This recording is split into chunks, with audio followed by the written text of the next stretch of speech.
Kemudian kalau juga ke sembahyang banyak inang baru ke kata banyak agak kenang ke banyak inang dudang tentang kegitung di wimu banyak agam tentang ulai.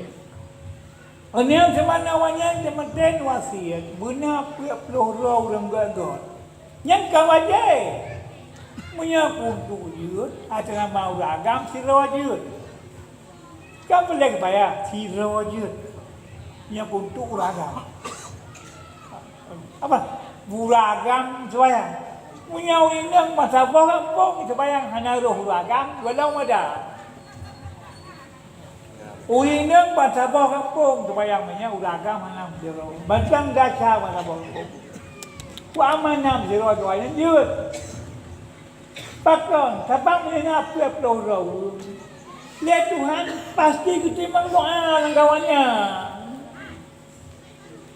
Ya bang, doa seorang kalau macam ya, benar orang gagal tiap peloro paling guru. Pakon, hilang tiap peloronya, nah orang ketimbang doa. Kau doa Allah maghfirlah ulah dikebiklah. Ya, munyanya Allah maghfirlah, nipampun dan samanya ya Allah. Yang mana doa? Warhamha, warham sayang ya Allah. Wa'afihi wa'afuanha, ni wa'afuna la sya'ala. Wa'akalam nuzulah.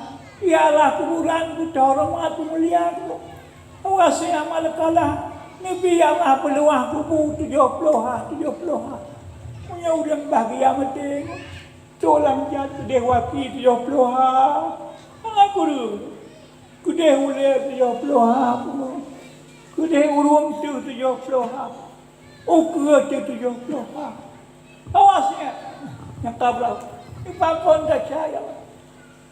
Allah ma'inkanlah khairan fadid bisanihi. Yang doa aja dikebi ke. Punya banyak doa ni macam-macam doa ya Allah.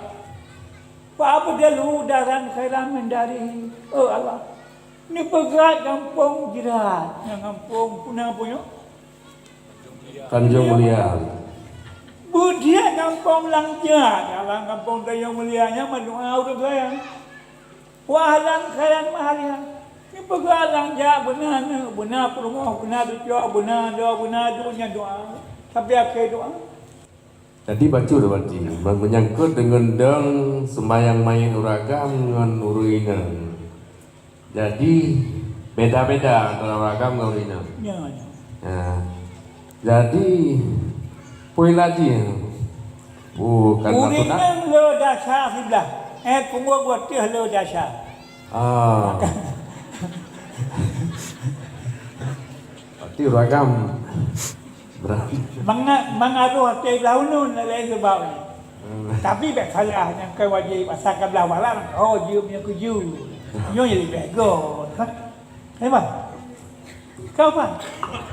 Baca doa lang sembahyang dia di kebun lepon ten kata. Cuma dia orang bunuh rasa mana? Pai doa. Memangnya bunuh sebenarnya rasa pai doanya. Ya Allah